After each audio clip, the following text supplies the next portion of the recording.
জনৈক আইনজীবী আমাকে একটি নোটিশ পাঠিয়েছেন। তিনি বলেছেন 48 ঘন্টার মধ্যে যদি তার ক্লায়েন্টকে আমার বক্তব্য দ্বারা নাকি মিসলিড হয়েছে এই মর্মে বক্তব্য প্রত্যাহার, ক্লারিফিকেশন বা তার নোটিশের উত্তর না দিলে আমার বিরুদ্ধে আইনত ব্যবস্থা নেবে। আমি বলি 48 ঘন্টা কেন, 800 ঘন্টা কেন, আর 8 মিনিট কেন, আমি তার নোটিশের কোনো প্রতি উত্তর দেব না। আমার বক্তব্য যদি আইন বহির্ভূত হয়, আমার বক্তব্য যদি সংবিধান বহির্ভূত হয়, সিধে চলে যাক সে কোর্টে, আইনের মাধ্যমে তার সাথে আমার বোঝাপড়া হবে। আমাকে নোটিশ পাঠিয়ে কি ধমকানো চমকানো হচ্ছে? এই ধরনের অনেক নোটিশ আমি খেয়েছি। আমার নামে অনেক মারাত্মক মারাত্মক অভিযোগের মামলা নিয়ে আমি মাথায় করে চলছি, মিথ্যা অভিযোগ নিয়ে। ও নিয়ে আমি ভয় পাই না। কেউ যদি মনে করেন নওশাদ সিদ্দিকীকে এই নোটিশ পাঠিয়ে ধমকাবো চমকাবো বসিয়ে দেব, আমি তাতে আমি ভয়ও পাবো না, আমি চমকেও যাব না। কারণ আমার অনেক দেখা হয়ে গেছে এইগুলো। কারণ আমি বলে যাই, আর কাকতলীয় ভাবে বলছি না, এটা বাস্তবিক হয়েছে। 2019 সালে কেন্দ্রের সরকার নিয়ে এসেছিল এক বিভাজনের বিল, সিএ। যখন আমার বড় ভাইজান পিরজাদা আব্বাস সিদ্দিকীর নেতৃত্বে সারা বাংলায় যখন বিজেপির বিরুদ্ধে আন্দোলন আমরা সংগঠিত করেছিলাম, ওই সময় গভীর রাত্রে আমাদের বাড়িতে পুলিশের দ্বারা হামলা চালানো হয়েছিল। সেই রাত্রে আমি সুপ্রিম কোর্টে এসেছিলাম, তারপরের দিনে মামলা করব বিজেপির বিরুদ্ধে, কেন্দ্র সরকারের বিরুদ্ধে। আর এখন আমরা যখন এই ওয়াকফ সংশোধনের বিরুদ্ধে মাঠে ময়দানে গণতান্ত্রিক প্রক্রিয়ায় লড়াইয়ের বার্তা দিচ্ছি এবং আইনি লড়াই করবে বলে তার প্রস্তুতি নিচ্ছি, আমাদের বাড়িতে নোটিশ চলে আসলো। নোটিশ আসুক, 100 বার নোটিশ আসুক, এতে আমি ভয় পাই না।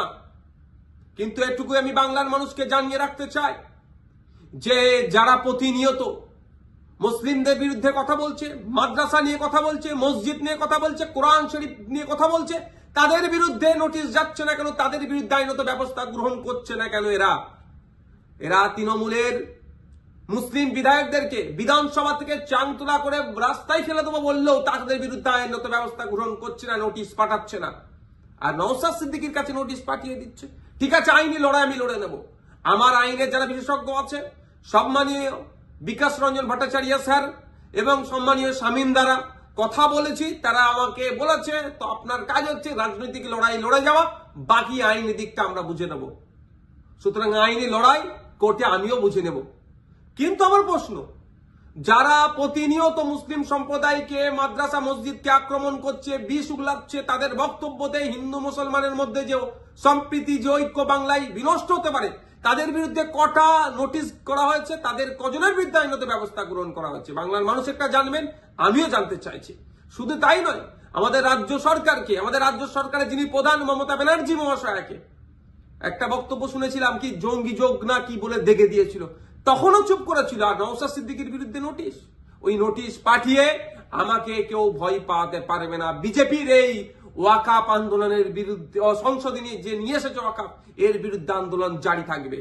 এই অসাংবিধানিক, অগণতান্ত্রিক এই যুক্তরাষ্ট্রীয় পরিকাঠামোকে ভেঙে দেওয়ার যে সংশোধনী নিয়ে এসছে, এর বিরুদ্ধে লড়াই জারি থাকবে। যখন আমাকে খোঁচা দিয়েছে, আমি কয়েকটা প্রশ্ন বাংলার মানুষের কাছে তুলে ধরতে চাইছি এবং সর্বোপরি তৃণমূল কংগ্রেসের কাছেও তুলে ধরতে চাইছি, এর উত্তর দিতে হবে। আমরা জানতে পেরেছি বেশ কয়েকজন এমপি পার্লামেন্টে অনুপস্থিত ছিল, তাদের বিরুদ্ধে তৃণমূল কংগ্রেস দলগতভাবে কি ব্যবস্থা গ্রহণ করছে, কি নোটিশ পাঠাচ্ছে, কি শোকজ করছে, তাদের বিরুদ্ধে কি অ্যাকশন নেবে, সেটাও পাবলিক ডোমিনে দিতে হবে এবং কি নিচ্ছে সেটাও যেন জানানো হয়। দ্বিতীয় হচ্ছে, যারা পার্লামেন্টে উপস্থিত ছিলেন, টোটাল আমরা যতটুকু জানা আছে, পার্লামেন্টে দুটো কক্ষ মিলিয়ে, লোকসভা রাজ্যসভা মিলিয়ে তৃণমূল কংগ্রেসের এমপির সংখ্যা প্রায় 42টি। এই 42 জনের মধ্যে কতজন ভোটাভুটিতে অংশগ্রহণ করেছে এবং যারা ভোটাভুটিতে অংশগ্রহণ করেছে কতজন ওয়াকফ সংশোধনী বিলের বিরুদ্ধে ভোট দিয়েছে না অন্য কোথাও ভোট দিয়েছে, সেটাও পাবলিক ডোমিনে পাবলিশ করা হোক, অর্থাৎ জনগণের সামনে তুলে ধরা হোক। তাহলে দুধকে দুধ পানিকে পানি হবে। নালে এই ধরনের ঘটনা ঘটতে পারে যে উপস্থিত ছিল ভোট দানের সময়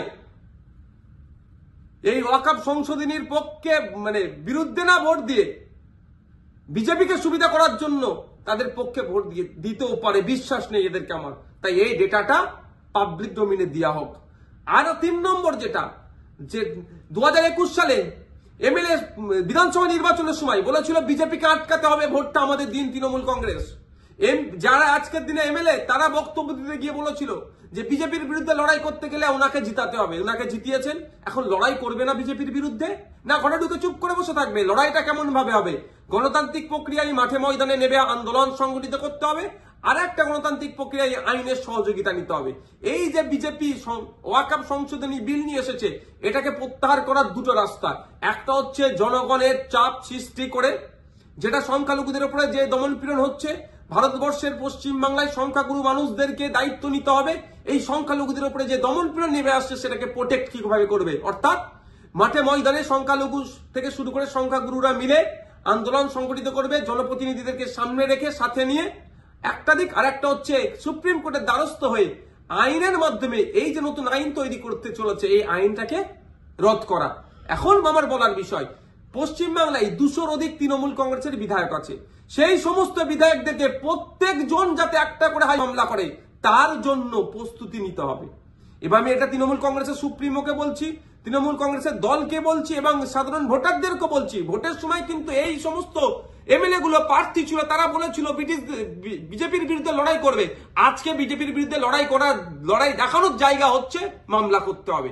এদের 42 জন রাজ্যসভা লোকসভা মিলিয়ে এমপি আছে, 42 আর এই প্রায় 220টা মতো, 250-র অধিক মামলা কিন্তু তৃণমূল কংগ্রেসকে করতে হবে।